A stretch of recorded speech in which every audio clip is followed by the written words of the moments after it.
Hey, it's Andrew. Tonight, I've got 3 unsettling stories that were sent in by real people. Experiences they swear actually happened. What started as ordinary moments in familiar places slowly turned into something they'll never be able to forget. The kind of moments that make you question the safety of your own home and realize that sometimes the most terrifying things happen in the places we trust most. But before we begin, I'm curious. Where are you listening from tonight? And what time is it for you right now? It's always amazing to see how far these stories travel across the world. Let me know in the comments. I try to read as many as I can. Alright, turn the lights down, keep your doors locked, and let's get started. Story 1. The Visitor. My dream was always to get my own place. Ever since I was in high school, I couldn't wait to move out. My home life wasn't terrible, but it wasn't great either. My dad had a drinking problem that got worse on weekends, and my mom had learned to just tune everything out by staying busy with work and friends. We'd butt heads constantly, and as I got older and dating became a thing, bringing anyone back to that environment felt impossible. So when I turned 20 and was going to community college nearby, I started looking for apartments obsessively. My parents wouldn't help me pay for school or housing, said I needed to learn responsibility, so I was on Zillow, Facebook Marketplace, and Craigslist every single day for months. When I finally found a rental that looked promising and was within my budget, I scheduled a viewing immediately. The landlord, an older guy named Mr. Chin, met me there on a Thursday afternoon. The layout is important to what happened later, so I'll describe it now. You walked in through the front door directly into the living room and dining area, which was one open space. Not huge, but enough for a couch, TV stand, and a small table. To the right was the kitchen, separated by a half wall with a breakfast bar. Down a hallway off the living room there were 2 closets on the left side. One I ended up using as a pantry, the other for storage. On the right side of the hallway was the bathroom, and at the very end was the bedroom. The bedroom was actually pretty generous for the price. It could fit a queen bed easily, had 2 decent-sized closets, and enough space for a dresser, desk, and TV. The whole place was older but well-maintained, hardwood floors throughout, good natural light. I was sold immediately. The rent was $850 a month, which was about the max I could afford while working part-time and going to school, but it was mine. My own space. Freedom. I moved in the next month with help from a couple friends. My parents didn't offer to help, which didn't surprise me. The first few months were exactly what I'd hoped for. I could come and go as I pleased, keep the place however I wanted, study in peace. It felt like I was finally becoming an adult. About 4 months after moving in, things started to feel different. It was a Friday night, maybe around 11 p.m. I'd gone out with some friends from school, and we ran into a group of girls we knew from classes. I ended up hitting it off with one of them, a girl I'll call Maya. We'd been in the same English class sophomore year but had never really talked beyond casual hellos. We all hung out at a bar for a few hours, and eventually everyone started heading home. Maya mentioned she lived about 40 minutes away and had taken an Uber to meet her friends. Without really thinking about it, I offered for her to crash at my place since it was close. She agreed, and we stopped at a convenience store to grab some beer before heading back to my apartment. We ended up drinking in the living room, watching some comedy special on Netflix, laughing and talking about school and life. It was nice. Comfortable. Around 2 a.m. we moved to the bedroom to keep watching something else, and we both just sort of passed out on top of the covers. Nothing happened beyond that. We were both drunk and tired, and it felt too soon to push for anything more. I woke up sometime later to the sound of footsteps in the hallway. It was still dark, probably around 3:30 or 4 a.m. based on how it felt. I looked to my right and saw that Maya wasn't in the bed anymore. The spot where she'd been sleeping was empty. I sat up, listening. The footsteps were soft but distinct, moving from the bedroom toward the living room. Maya must be leaving, I thought. Trying to slip out before morning to avoid any awkwardness. I'd heard of people doing that, and honestly, I understood. No hard feelings. I lay back down, listening as the footsteps moved around the living room. I heard her picking something up, probably her purse and jacket, from the couch. Then I heard the front door open and close quietly. To be absolutely sure she'd left, I called out softly, "Maya?" No response. The apartment was silent. I grabbed my phone from the nightstand and sent her a text. "Hey, you good? Text me when you get home safe." I set my phone down and closed my eyes, figuring I'd fall back asleep easily. But I didn't. Something felt off. I couldn't place it exactly, but there was this nagging sense that something wasn't right. The apartment was too quiet. Too still. Maybe another hour passed. I was drifting in and out of sleep when I heard it. A loud crash from the living room. Like something heavy had fallen or been knocked over. I sat up immediately, heart already starting to race. My first thought was that Maya had come back, maybe forgotten something. But I hadn't heard the front door open again. I called out, "Maya? That you?" Nothing. I grabbed my phone and texted her again, "Are you still here?" I stared at the screen waiting for a response. The message showed as delivered but not read.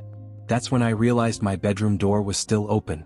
I'd been too drunk and lazy to close it after Maya left, and now I was staring down the dark hallway toward the living room. And that's when I saw them. Hands. 2 hands wrapped around the edge of the door frame. Fingers gripping the wood, white-knuckled and tense. My breathing stopped. I couldn't move, couldn't think. I just stared at those hands, trying to process what I was seeing. Then very slowly the hands tightened their grip. The knuckles went from white to almost translucent. I fumbled for my phone, my hands shaking so badly I nearly dropped it. I swiped down to open the control center and hit the flashlight button. The beam of light shot down the hallway, illuminating the door frame. The hands were still there. Pale, thin fingers wrapped around the wood. No body visible, just the hands. And then, as if responding to being seen, they pulled back out of sight. I screamed. Not a word, just a raw, terrified sound that tore out of my throat. Then I started yelling, "Get out! Get the fuck out! Get out!" I scrambled out of bed, grabbed the baseball bat I kept in the corner of my room, and stood there shaking, bat raised, waiting for someone to appear. Nothing happened. After what felt like an eternity but was probably only a minute, I worked up the courage to move toward the hallway. I flicked on the bedroom light, then stepped into the hall and hit the light switch there. The hallway was empty. I checked the closets, throwing open both doors with the bat ready. Nothing. Just pantry items and storage boxes. I moved into the living room, turning on every light as I went. The main space was empty. Nothing looked disturbed except for a book that had fallen off the coffee table, probably what made the crashing sound. The kitchen was clear. No one hiding behind the counter or in the pantry. I ran to the front door. It was locked. The deadbolt was engaged, the chain was in place. If someone had left, they would have had to unlock everything. And I definitely would have heard that. I stood there in my lit-up apartment, bat in hand, trying to make sense of what I'd just seen. My phone buzzed. A text from Maya. "Yeah, I'm home. Just got in like 20 minutes ago. Thanks for letting me crash." 20 minutes ago. She'd left almost an hour before I saw those hands. I called my best friend Derek, not caring that it was almost 5 a.m. He answered after 5 rings, voice thick with sleep. "Dude, what?" I tried to explain what happened, but I could hear how insane I sounded. Hands on the door frame. Someone in my apartment.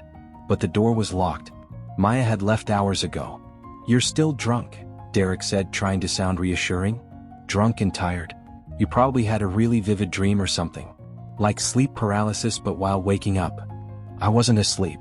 I saw it. Your brain does weird shit when you're that tired and drunk. I've had that happen. You think you're awake but you're not fully there. I wanted to believe him.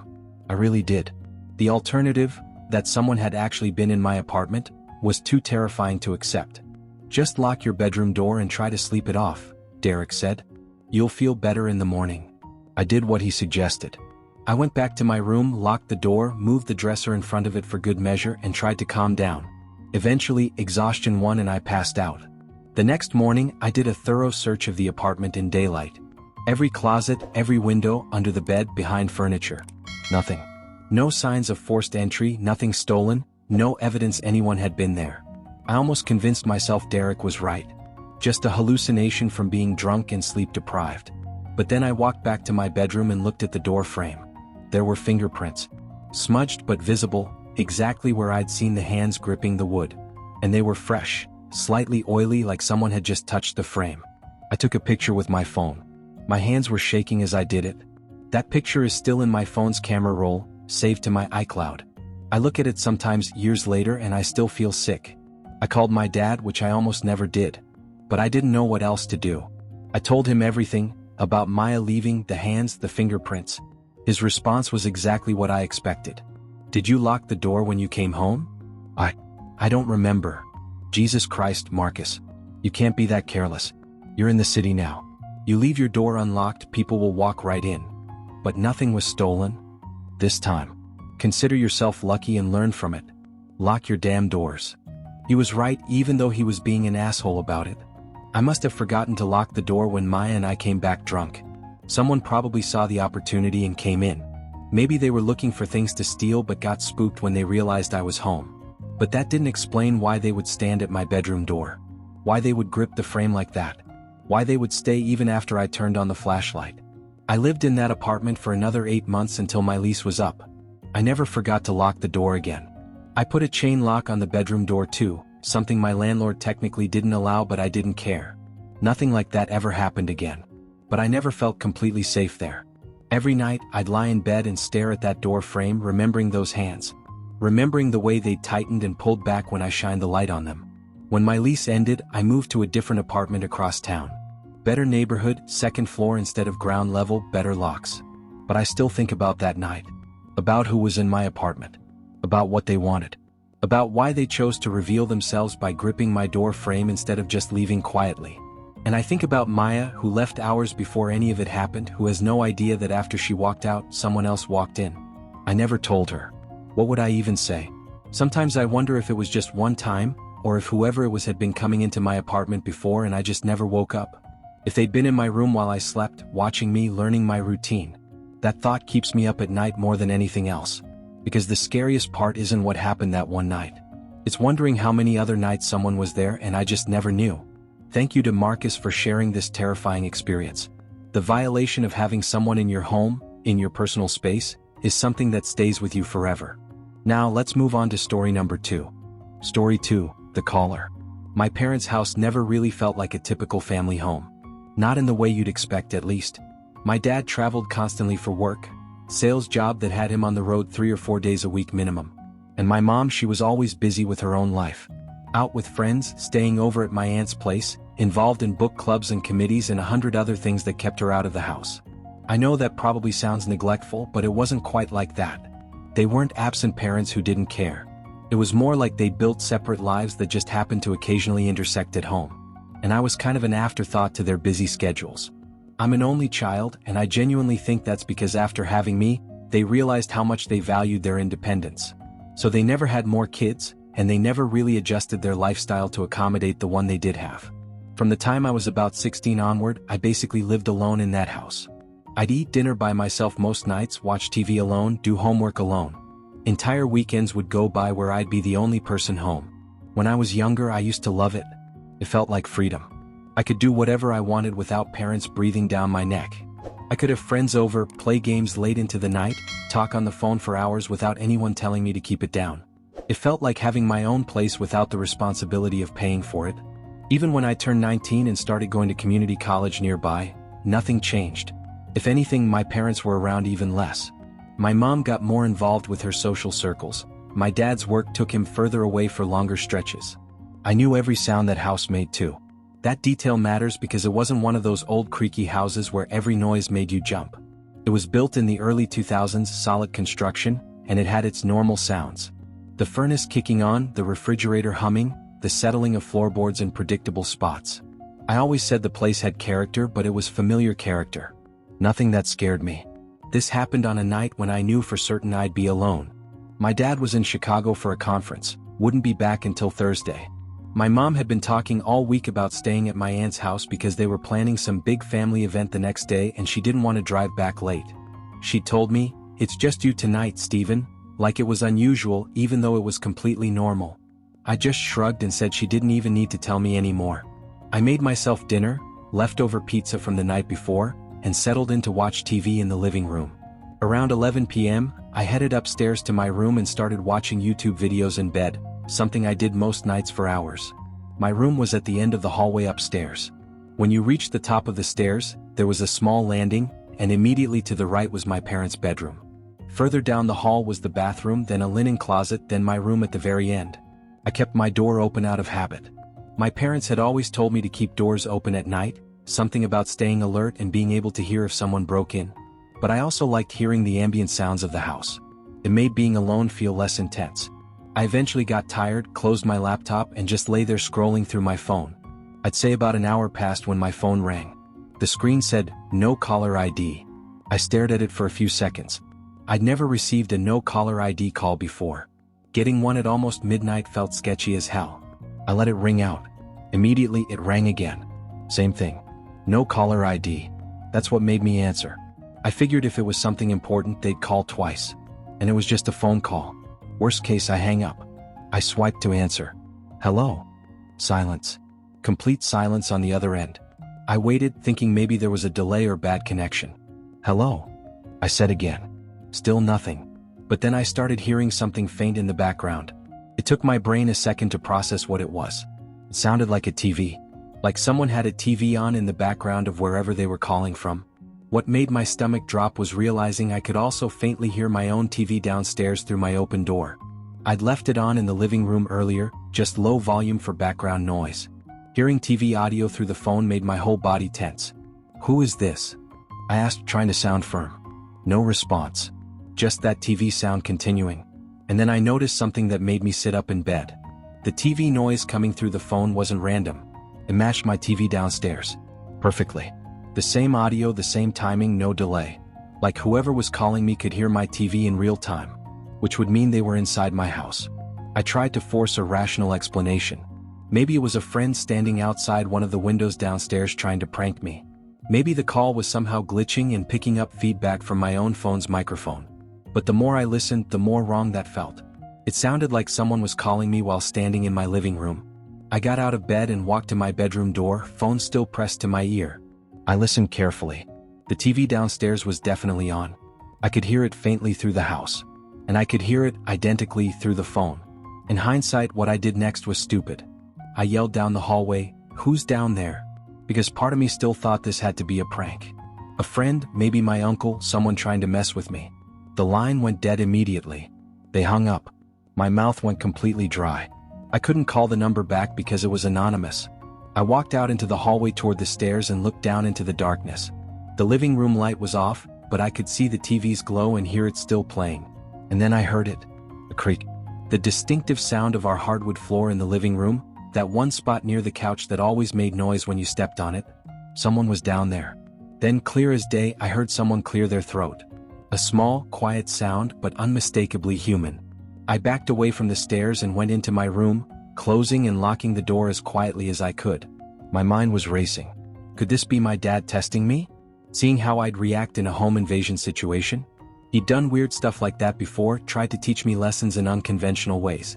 Or maybe my Uncle Tom. He had a key to the house and a warped sense of humor. I called my dad. It rang 4 times and went to voicemail. He was probably asleep. It was almost midnight and he had early meetings. I tried again. Voicemail. I called my Uncle Tom. He answered on the second ring, voice thick with sleep. "Steve? What's wrong? Are you at my house?" I asked, trying to keep my voice steady. "What? No, I'm in bed." "Why? Are you downstairs in my house right now?" "Steven, what the hell are you talking about?" I explained quickly, the phone call, the TV sounds matching, hearing someone downstairs. "That's definitely something your dad would do," Uncle Tom said. "You know how he is with his weird life lessons." We were still talking when my phone started vibrating.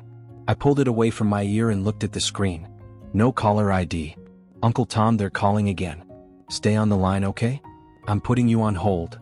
"Okay, but..." I switched to the other call. "Hello?" The same silence. But this time, instead of TV sounds, I heard footsteps. Clear, distinct footsteps. Someone walking slowly. And I could hear those same footsteps outside my bedroom door. They were moving through the hallway upstairs. The footsteps I heard through the phone matched exactly with the footsteps I heard in real life just outside my room. My doorknob jiggled. Someone tried to push the door open. Thank God it was locked, and thank God it was an old, solid wood door with a heavy brass lock. Then they knocked. 3 slow, deliberate knocks. The knocking sound came through the phone too, perfectly synced. I merged the calls, my hands shaking so badly I almost dropped the phone. "Uncle Tom," I yelled. "It's not Dad. Someone's in the house. They're outside my door right now." "What?" "I'm coming, I'm leaving right now." "Stay in your room, lock the door." "It is locked." "I'm calling the cops too." "Stay on the phone with me." The person outside my door knocked again. Harder this time. Uncle Tom started yelling into the phone, "I'm coming, you piece of shit. I'm 2 minutes away. The cops are coming." I don't know if the person outside could hear him through my phone, but the no caller ID line disconnected. The footsteps moved away from my door quickly this time. I heard them going down the stairs. "They're leaving," I told Uncle Tom. "Don't go out there. Wait for me." Those were the longest 7 minutes of my life. I sat on my bed, bat in hand that I'd grabbed from my closet, listening to every sound. When I finally heard Uncle Tom's voice yelling from downstairs, I ran out of my room and down to meet him. Just having him there made everything feel less terrifying. We called the police together while searching the house for anything stolen or disturbed. The TV was still on in the living room just like I'd left it. Before the police arrived, we found it. The kitchen window was fully open. Wide open, screen removed, sitting on the counter inside. That's how they got in. The police arrived maybe 10 minutes later and did a full sweep of the house and yard. Whoever had been inside was gone. They asked to see the no-caller ID calls in my recent log. I showed them, and one officer said they could request phone records and potentially trace where the calls originated, even if they showed as anonymous. It might take a few days, but we'll follow up, he said. Uncle Tom stayed over that night. We kept every light in the house on and barely slept. A few days later, one of the officers called me back. We traced the number, he said. It's registered to a Thomas Garrett. Does that name mean anything to you? I felt my stomach drop. Yeah, he went to my high school. We weren't friends or anything, but we knew each other. Do you know why he'd have your number? We were in the same friend group sophomore year. I guess he still had it.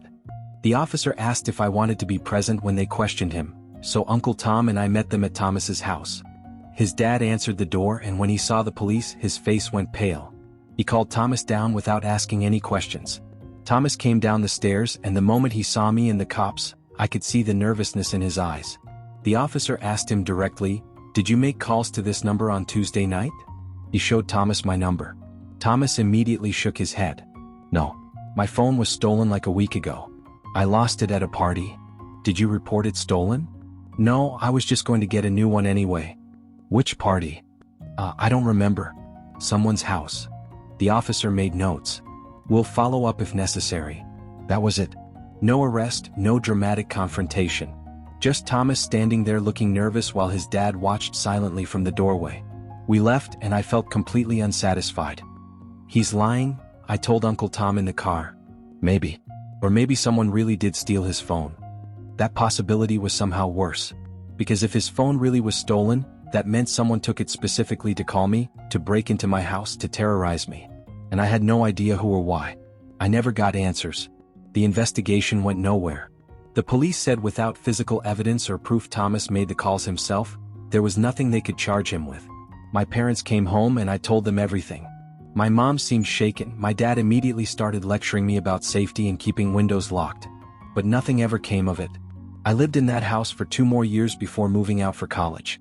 I never felt completely safe there again. Every time I was alone, I'd check every window, every door multiple times before bed. And I never answered no caller ID calls again. To this day, I don't know if it was Thomas or someone else. I don't know what they wanted or why they chose that night. But I know someone was in my house, walking through the rooms while I slept, calling me from downstairs, then from upstairs, getting closer and closer. And I know that if Uncle Tom hadn't answered his phone, if he hadn't scared them off by yelling that he was coming, I don't know what would have happened. Some questions don't have answers. And sometimes that's the scariest part. Thank you for that submission. The terror of knowing someone is in your home, playing with you like prey, is absolutely chilling. Now for our final story. Story 3, The Watcher. It was a weekend like so many before. The usual crew was getting ready to meet up at Brett's house to pre-game before going out. This was post-college. We were all 23 to 25 at the time, still clinging to that party lifestyle even though most of us had full-time jobs now. Brett's house was the go-to spot for pre- and post-gaming because he had a finished basement where his parents couldn't hear us, and because his parents were genuinely cool about it. They'd rather have us drinking in their basement than out driving around. It was going to be the 4 of us that night, Brett, Tyler, Josh, and me. When we were all there around 9 p.m., we decided on the plan: hit a few bars downtown, maybe end up at that club that stays open until 3. Brett called an Uber XL since there were 4 of us. Fast forward through several hours of drinking at various dive bars, then dancing at a club where the music was too loud and the drinks were too expensive. Around 1:30 a.m., Brett and I decided we were done. We were tired, drunk, and ready to call it. Tyler and Josh wanted to stay out longer, so Brett called an Uber back to his place. He offered me the pull-out couch in the basement, which I'd crashed on dozens of times before. We got back to his house around 2 a.m. Brett came downstairs with me to help set up the couch, and while we were down there, he challenged me to a game of Madden. I've always been terrible at Madden, and drunk me is even worse. He destroyed me 35-7, and I had no interest in a rematch. "I'm done, man. I need to sleep this off." Brett laughed, said goodnight, and headed upstairs. I heard the basement door close at the top of the stairs. The basement was immediately plunged into almost complete darkness.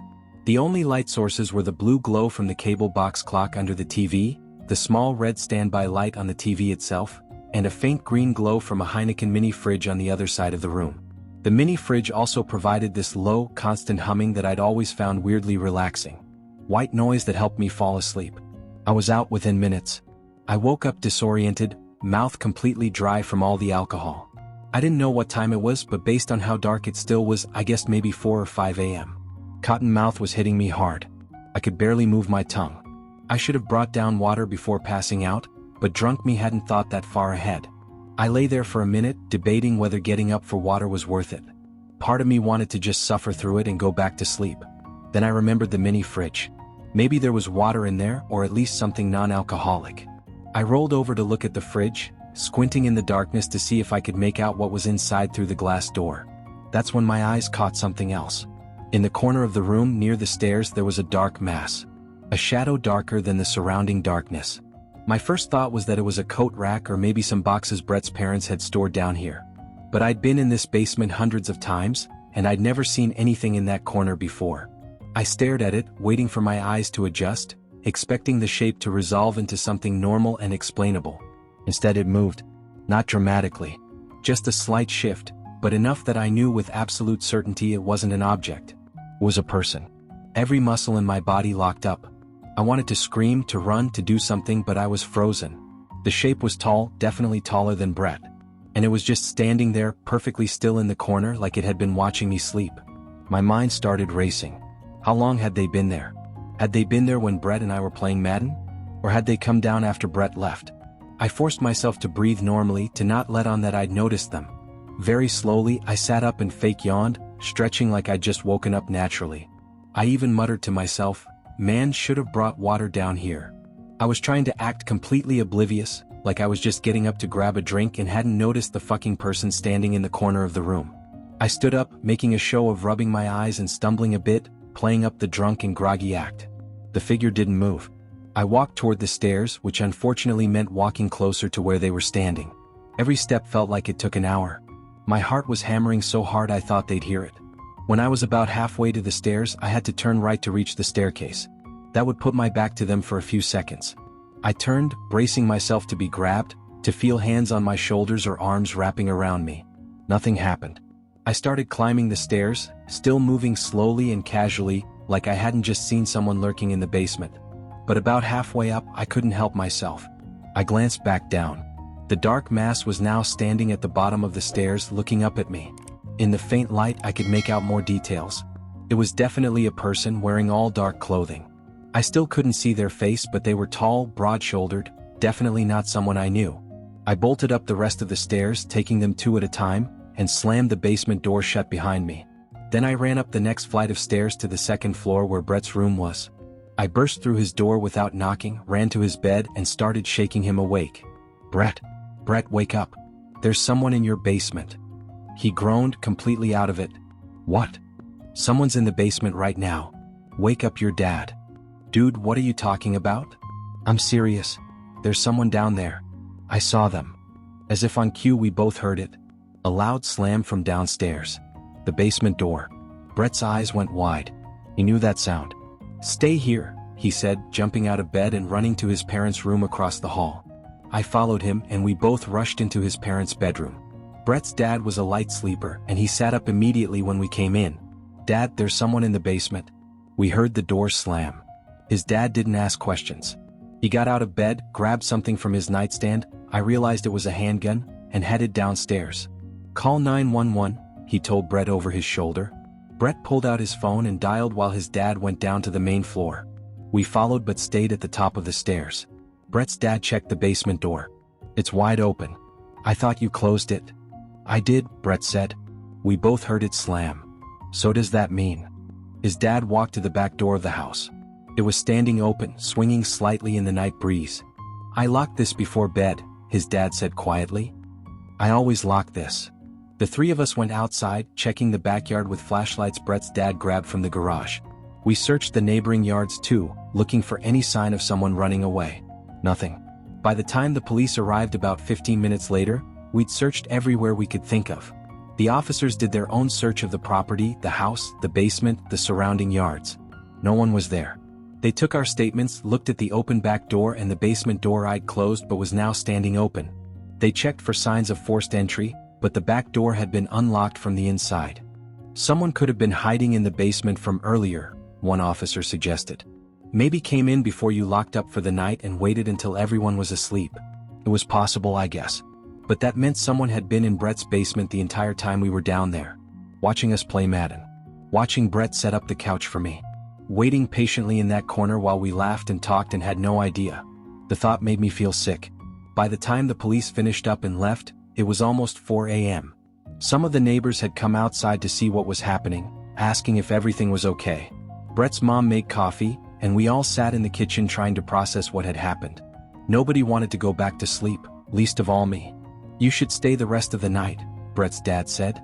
"All of us should stick together until morning." I nodded, but I knew there was no way I could sleep. Not in this house. Not after seeing that figure standing in the corner. "Did you see their face?" Brett asked me. "Could you tell who it was?" I shook my head.